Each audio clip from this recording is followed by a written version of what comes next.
Excellent. We've just got people coming in. We'll give them a couple of minutes and then we'll get started. So thank you everybody who's joined us already.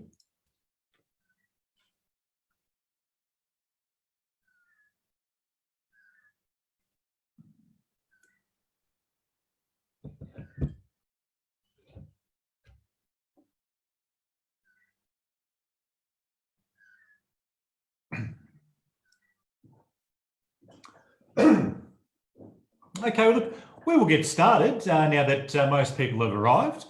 Good evening and welcome to the BSB80215 Graduate Diploma of Strategic Leadership Prospective Student Information Session. I have with us tonight our Chief Academic and Executive Officer, Iona McKinney. Iona, welcome. Hi James, how are you? Yeah, very good. Now, the Graduate Diploma is a course that has recently made its way onto Scope and something I know you're very passionate and excited about. So we'll do everything we can to keep it within around about 30 minutes tonight if possible. And of course, for anybody out there who's watching, if you've got questions, please use the Ask Question panel using the Zoom functionality, and I'll do my very best to get around to those and put them to Iona if and when we can. And if anything comes to mind, certainly throughout, put it to me, but there will be room at the end of the session as well to ask any questions.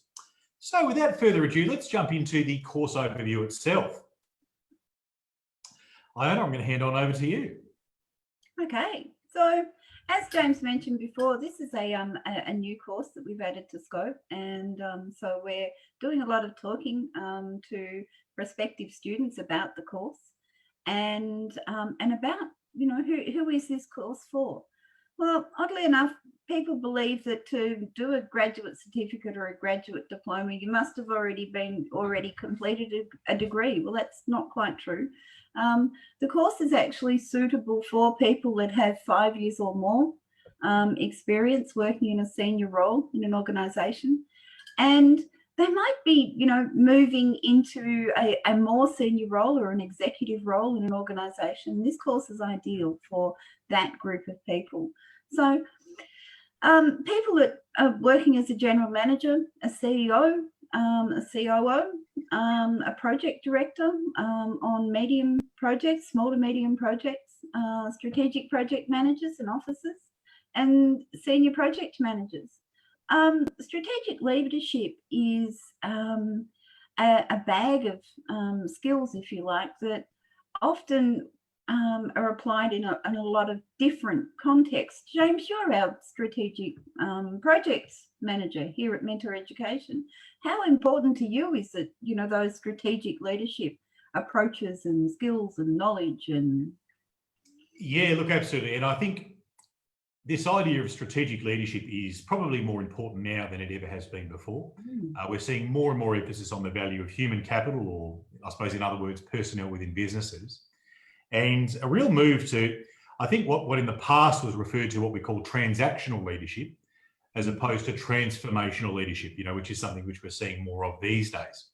And transactional leadership is just that. You know, it was when you walk into a store, you really commit a transaction. You exchange your money for a bottle of milk or whatever it may be. You know, it's a simple exchange of time in response to a request. But this idea of transformational leadership is transforming personnel and the environment around you so that actually works in your favour, and not just in your favour, but the organisation's favour as well. And obviously one of the major catalysts and drivers for this is leadership itself, okay? And not so much, you know, I think it's kind of pushing a group of people in the right direction and ensuring that their goals, in addition to the leaders and the organisational goals, all align, you know, and I think that's really why it's becoming so important these days.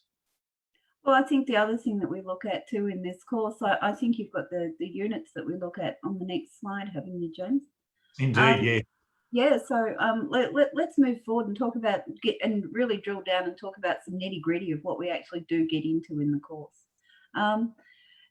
As much as we list these units, you know, we know that with the changes to the way we're working, we know that when we're looking at the changes out there in industry, and you know, in some parts of the world they're referring to it as the new world of work.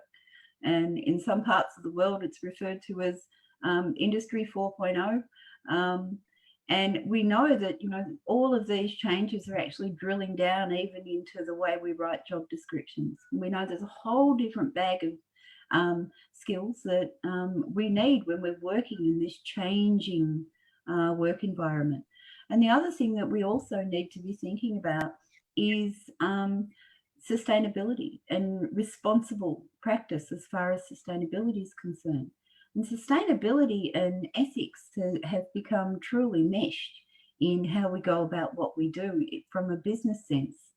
And we no longer just, make a recycle bin available. We undertake an analysis, for example, for a new project or a new system, and we drill all the way down into the actual potential life of that and redundancy and how we manage redundancy.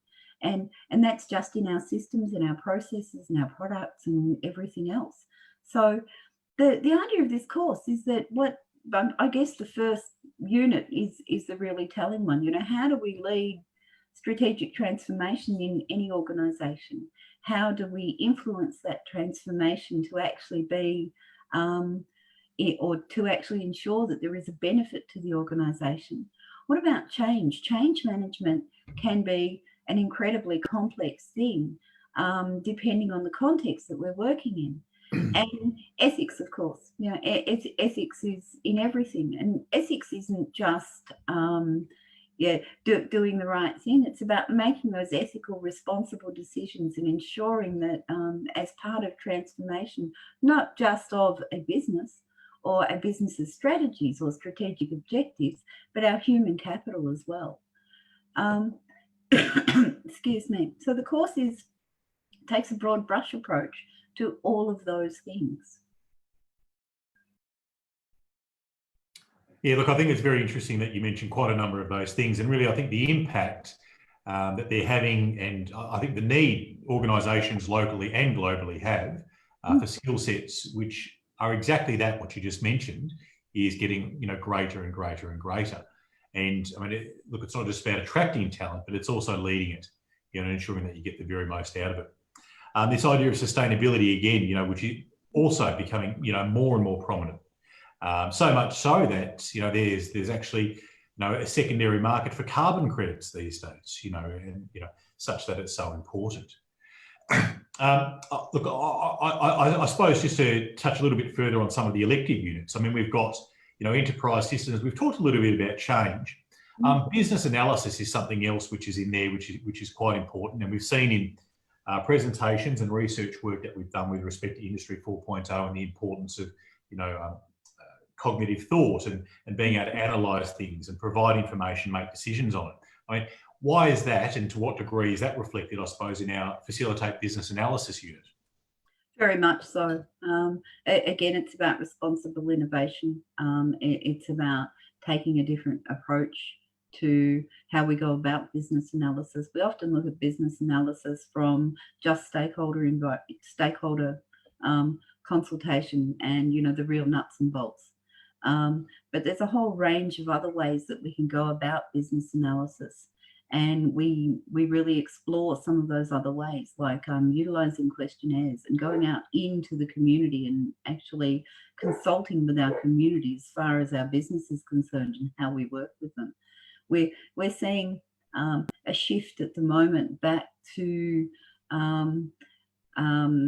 businesses operating much more in their local area as a result of changes out there in the world, and linkages within our community as well as globally are incredibly important. So being able to actually undertake that type of analysis as well is incredibly important to us. We might be working in a manufacturing industry or mining industry, and we have to, as part of what we're doing, we actually have to go out into the community and we actually have to do that consultation. We do that with education. So if you're a private education provider, one of the things you need to do is to be able to analyse what your business does and what benefit it actually has as you move forward. And is your brilliant idea, is your innovation, really, does it have benefit? And who is it going to benefit? And so that's incredibly important. Very, very important. Excellent. Now, we briefly touched on it before, but I'd like to just explore it a little bit further if we can. The entry requirements. Now, the graduate diploma, just by the name itself, is a postgraduate qualification. Mm-hmm. Now, Certainly. but it turns out that we don't actually have to have a bachelor degree to qualify to get into it.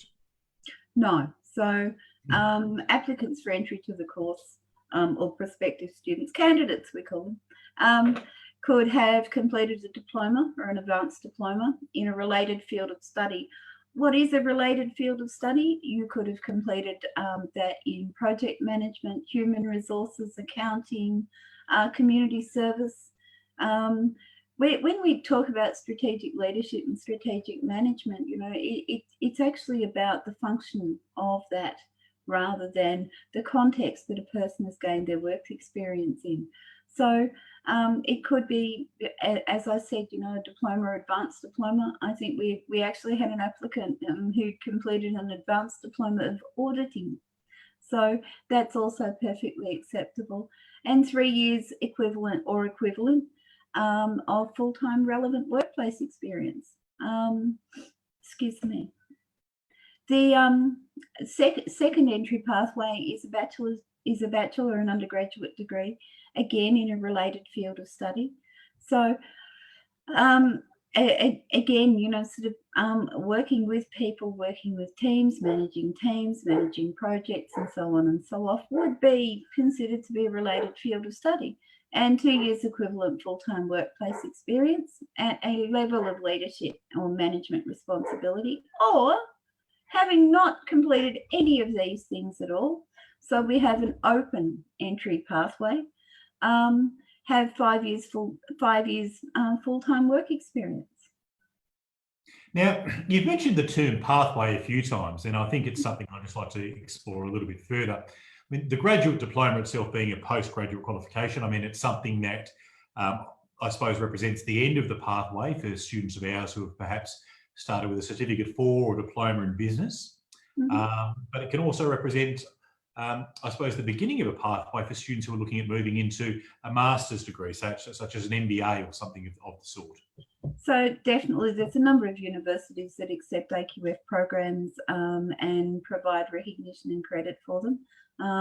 We have a number of articulated pathways, so they are actually arrangements between mentor education for our students to continue understudy with a number of programs. And maybe you'd like to talk about the GSAIR programs, for example.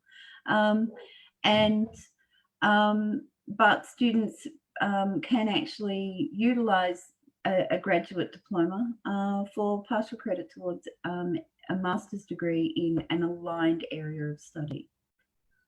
Excellent. Okay, now let's talk a little bit about I suppose, the learning material and the learning experience by way of face-to-face instructor-led virtual classrooms. I mean, this is something which is, you know, very strong, you know, and very important to us. I mean, this idea of a virtual classroom, and perhaps, you know, these days more than ever. Up there, we've obviously got some learning material, textbooks, self-directed research, webinars, forums, all pretty kind of standard things that we'd expect. But I suppose the question is, are all of these available through the learning management system, or the LMS as we call it? And is there any additional reading and stuff like that I need to do? Okay, so the course is available through the learning management system. There are regular live with a living, breathing tutor all the way, classes all the way through the course. And within the learning management system, students have access to their textbooks. Full textbooks are provided in the course. There's also a range of other learning materials. So there's video and there's audio lectures, and there's templates, for example, made available. So students can actually look at an example of what they're learning about. The instructor-led virtual classes, depending on the unit. I'm one of the lecturers for the course, so which is absolutely wonderful. Classes on average go for around an hour and a half, and they're always unit specific. So within those, we call them a tutorial session or those classroom sessions. Students come together with other like-minded students that are studying the course. So they have an opportunity not just to listen to somebody talk, but actually to interact with other students, because we do understand that studying by distance can be challenging, and sitting there just watching a video and reading a book is not necessarily everyone's greatest experience of online learning. So we attempt to embed as much interaction into it as possible. And yes, thank you. There's the learning management system.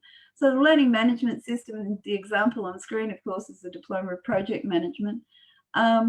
It actually provides students with the ability to learn in real time. The other thing that students are able to do as part of the online learning experience is actually undertake their research or their reading from within the learning management system, rather than having to go outside the learning management system, close all of their windows and then come back and log back in.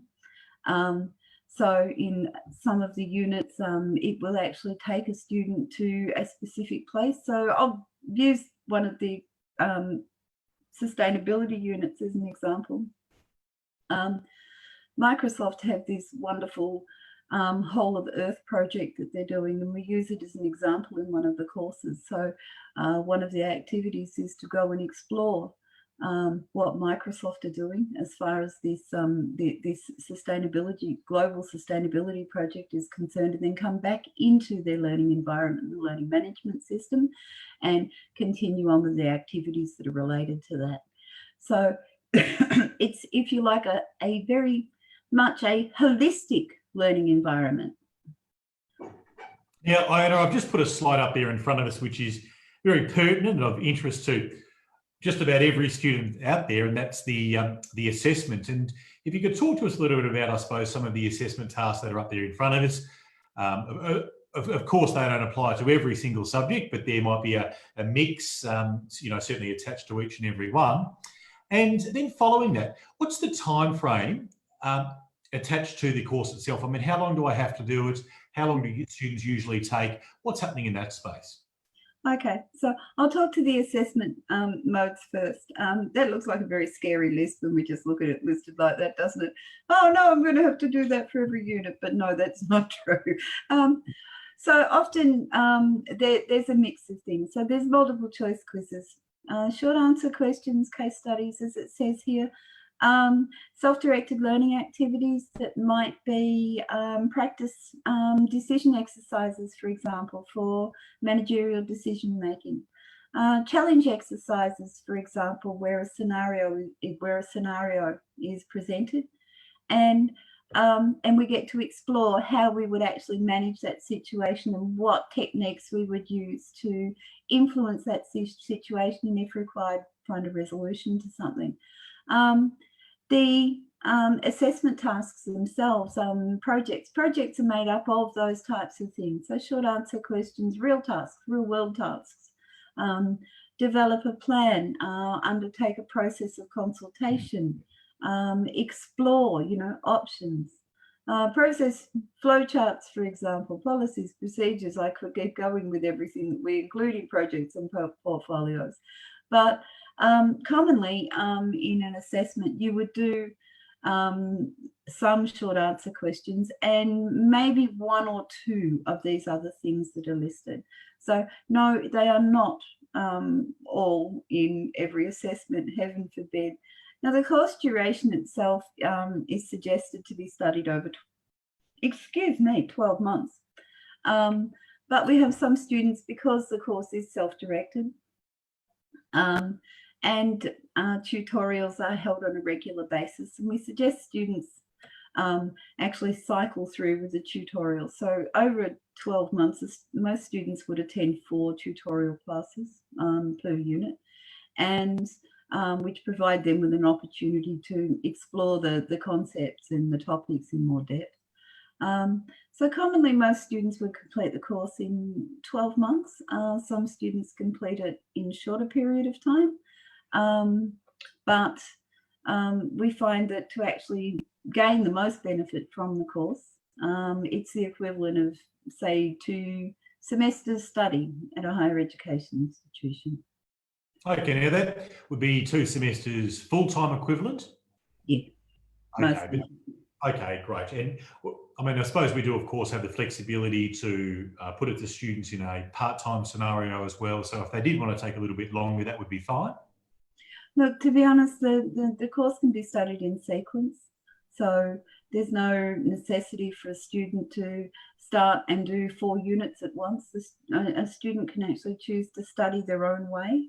And the course can be studied either in the sequence it's in, or with some consultation and a bit of planning, it can be studied out of sequence as well. But we suggest that students actually, because of the way the course is constructed, is that students actually work through the course unit by unit rather than taking on a block of units at once, like we would if we were at a higher education institution. And that allows students to really get a feel for what they're doing and explore it and develop, you know, themselves and how they're working with those topics as well. Okay, great. Now, look, certainly with their graduate diploma level, I mean, there's a bit more of an expectation from the student with respect to, I suppose, analytical thinking and feedback, you know, attached to the course material and the things that they do. We've talked a little bit about the virtual tutorials, but what other support systems have we got in place for students who are working through? Okay, so there are other support sessions that are available. There's one-on-one tutorial support available that can be arranged directly with the school. I actually do casual tutorial sessions as well. So a group of students in the cohort may actually request some additional time, which they've done in another course at the moment, and that's working very well for them. There's also support via phone and email. Usually within, you know, if a student sends an email into service, we usually respond to the student within 24 hours. So, excuse me. So there's quite a range of support available for students studying, because we understand that a lot of students who study these types of courses are also employed full-time as well. So, Cool.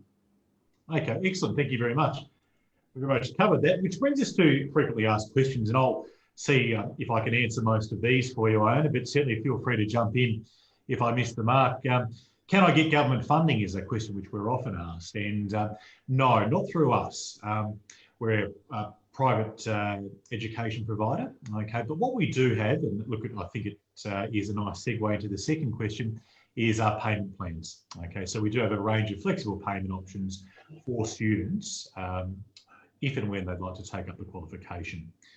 When can I start? So students can start at just about any time they want. Is that correct, Iona? Most definitely. We're not restricted by semester start and end dates. We do have 4 main study periods, but we do actually open course enrolment on a rolling basis. So if a student, for example, enrolls on Wednesday, usually they've started their course by Monday. Okay, great.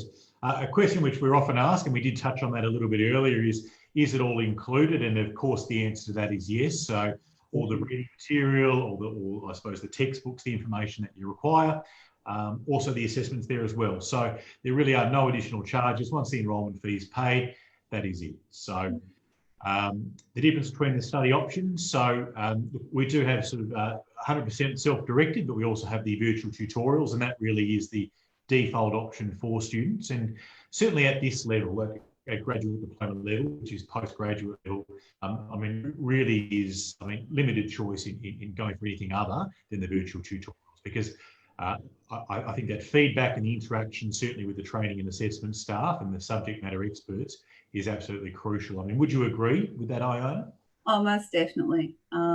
We actually consider the option with the virtual classes to be the preferred option for students. If students aren't able to attend the live tutorials, there's always they're always recorded, so students can actually watch them later on, and they're still able to send through questions and have those questions responded to. But we encourage everybody to take that option. and we find that a lot of students really move through the course in a much easier way, and find it much easier to study. So isolation, I suppose, is something that the world has really come to appreciate without going down an awful path and having a negative conversation.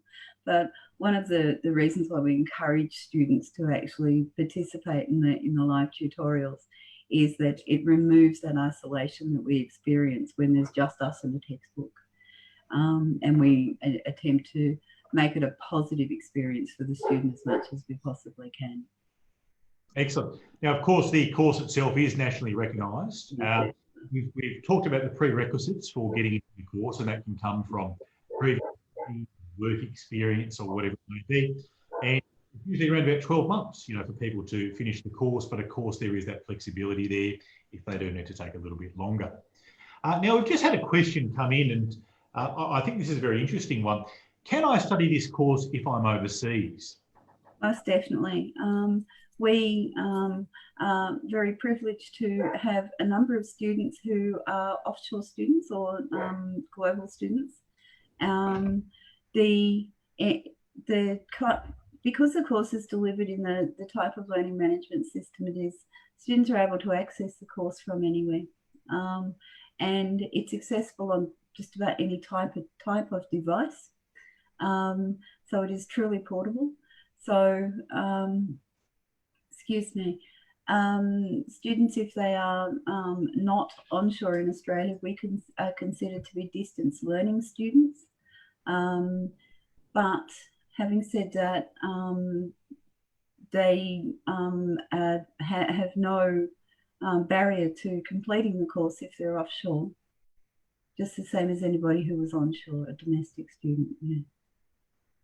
And there's actually just a follow-up question that's just come in on that, and that's, will this provide me any exemptions from university? Depends on the university itself. There's a number of universities who have recognition frameworks, and that we suggest that students consider what their pathway will be if they're wanting to continue on into another program or a master's program, and speak to the education institution. But as an AQF8 program or a graduate level program, commonly the course is either recognised as specific or unspecific credit for entry into a master's degree. Okay, great. So there could certainly be some advantages for somebody who's overseas who might be taking this and looking to take on higher education study in Australia, for example. Oh, most definitely. Look, we know from we also know that we accept some students from places like the US of A, where by completing this course, it provides a greater advantage for the students if they're wanting to study offshore from the USA. So we have a number of students who do complete this type of courses for that purpose. Yes.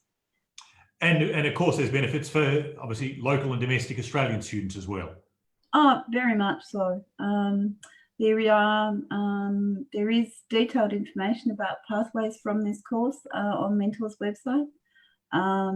And there are a number of Australian universities that recognise this course and a number of others that Mentor Education delivers for advanced standing in a number of domestic courses that are business and commerce related. Excellent. Well, look, that brings us to the end of our session today, Ina. There's no more questions have come in, so thank you very much for your time. Thank you, James. It's been wonderful talking to you. And thank you everybody else who tuned in tonight. So look, for more information on what we talked about tonight, head on over to www.mentor.edu.au. Feel free to give us a call or send us an email direct, and that's courseconsultant@mentor.edu.au. So that's courseconsultant@mentor.edu.au. Otherwise, give us a call on our 1300 number listed on the website. Speak to one of our educational advice team members, and they can probably answer any questions you may have. So once again, thank you very much for joining us, and we look forward to catching up with you again soon. Thanks, everybody.